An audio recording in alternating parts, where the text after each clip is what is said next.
Welcome, Chosen One.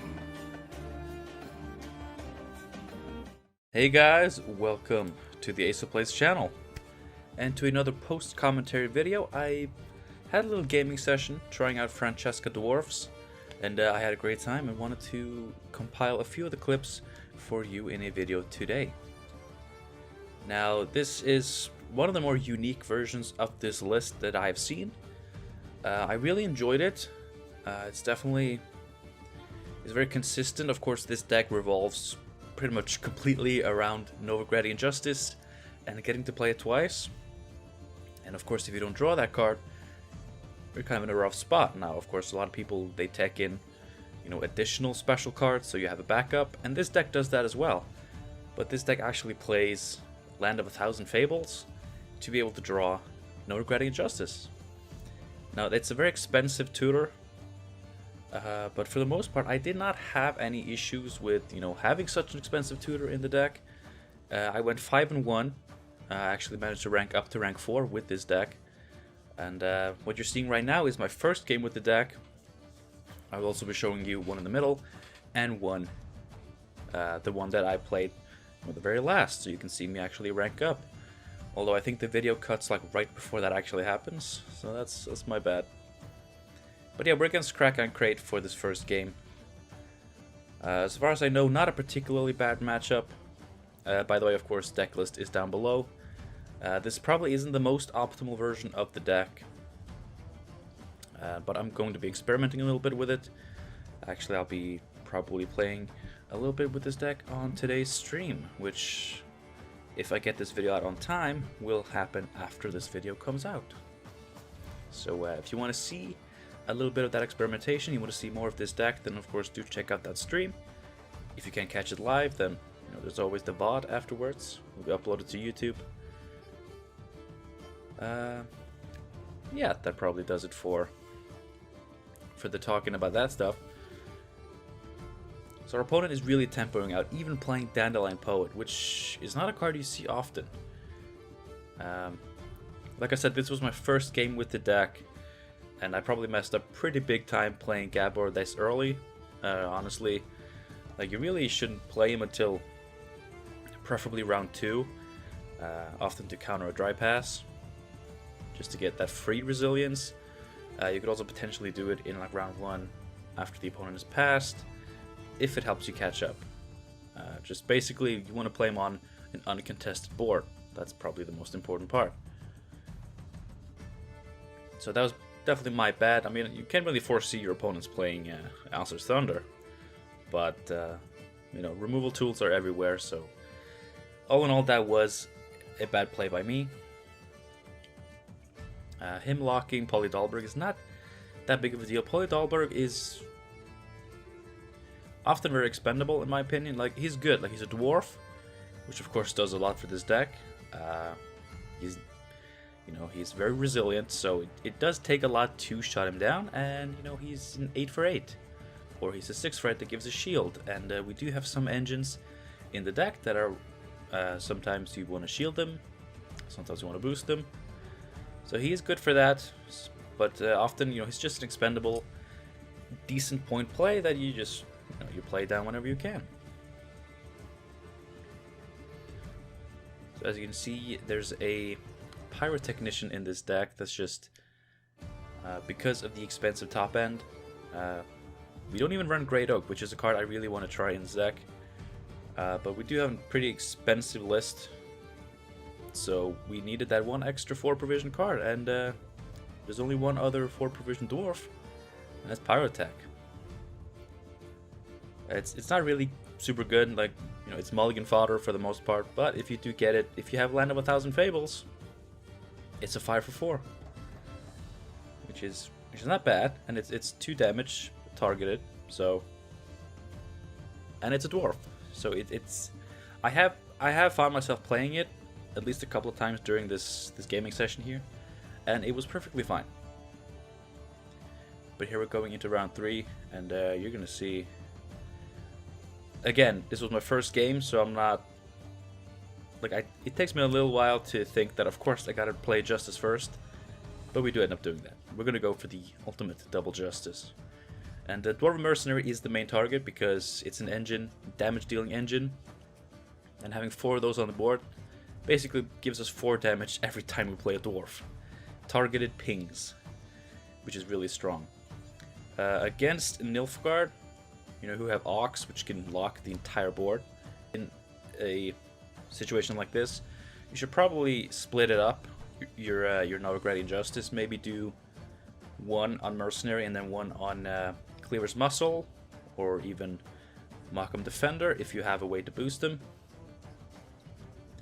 But as you can see here, like, we just slaughtered this Olaf. It didn't stand a chance.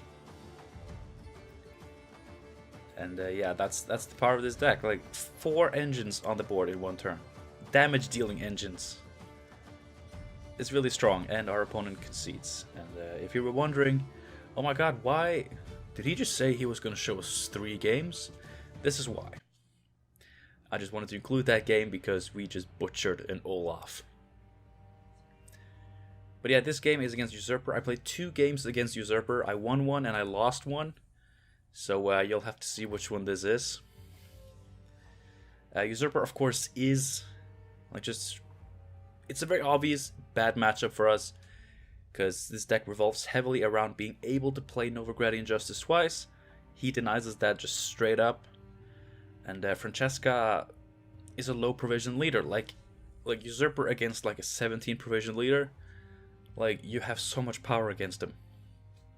Francesca has 3 provisions over him, and in a gimmicky deck like this, where like you aren't playing just the optimal Scoia'tael cards, you're playing dwarves, which synergize together. But like, again, without Novigradian Justice being played twice, it's actually it's not the best deck.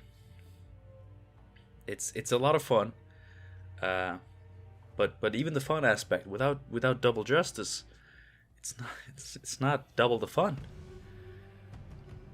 So yeah, this is a bad matchup, and a very draw dependent one, I'd say. Simply because of how few provisions more than him we have. Like, it's all about drawing those provisions, and like I said, this deck is gimmicky. It's dwarf tribal. You play it for fun, not for optimal top meta shenanigans. So it's definitely a very unfavorable matchup. So I'm actually, like, I have 50% win rate against Usurper with this, and I'm actually pretty impressed. Like, it could have easily been 0 because of how bad this matchup is. And also, of course, Nilfgaard in general, they have a lot of control tools, like muzzles and spheres. Just so happens that our Dwarven Mercenaries are 3 strength engines that he can steal with the spheres. So, yeah. Yeah, and locks a decent amount of damage. The Witchers, Ceradox, and Letho, which are going to make an appearance in this match. Definitely turn this matchup into not the easiest. But we take out the Infiltrator. This is some sort of deck manipulation. It's a very popular Nilfgaard archetype at the time of playing this, but also probably still now of recording this. This was last week. Now it's Monday. It's a beautiful Monday. How are you doing, guys? Hope you're having a nice Monday. I was going to say a nice week, but it's literally too early to tell. But hopefully it's been going well so far. But yeah, so deck manipulation, very popular Nilfgaard archetype with several leaders. And, of course, it revolves around the new dual faction card. I have no idea what it's called. It's like Doadric or something like that. The guy who, you draw a card and then you put a card on the bottom of your deck. Really strong card. Especially in Usurper, because of all the low provision cards you have to include to make up for his, low provision amount. So, basically, I'm very lucky to have Cleaver in my hand, or, Karl of Areze, as he's now called. Because that basically ensures that if he plays it early in the round, which they kind of want to do, then I have that to deal with it. So yeah, we're doing a good bit of row buffing. Dennis Cranmer can also be really good if you're using Novigradian Justice on Markham defenders. This deck doesn't have a lot of ways to get them boosted, but especially if you use Justice off of Francesca, you can put them on the melee row, and then you can just use Dennis Cranmer, between them, to get boost adjacent allies by 2. So they get boosted up, and then they boost themselves again. So they're boosted by 3, which is fairly hard to deal with. They're up to like 7 power. You could also play them on the range row and do like boost the whole row, but of course you want to do this early to get the engines going. But that ability, his ranged ability, is of course better later in the round. We do a lot of row stacking, which is why I really want to try Great Oak. A lot of lists do that, but I pretty much have to take out 1,000 Fables, take out Call of the Forest, which is also a card that is not a lot of people include it in their dwarf lists, but I actually really like it. We have a lot of low power dwarfs. And of course Call of the Forest, if you pick up Sheldon Skaggs, he gets boosted by 3, so he deals a good bit of damage. But yeah, the opponent starts off with a dead Milton, like just straight up. That's a really weird play. And I'm considering Gabor, but I'm thinking probably gonna go for Justice first to gain two charges off of Gabor. There's definitely an argument that I should have gone for Cleaver's Muscle just to not be so susceptible to logs. And Swears, which there he is. Yeah. It would have definitely been better to go for that.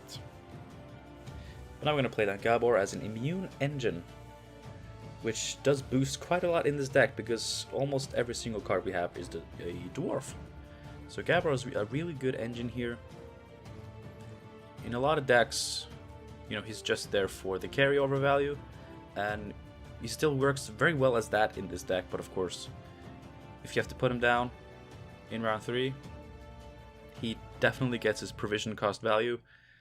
He's just an immune engine, and he's just a dwarf that they can't get rid of most of the time.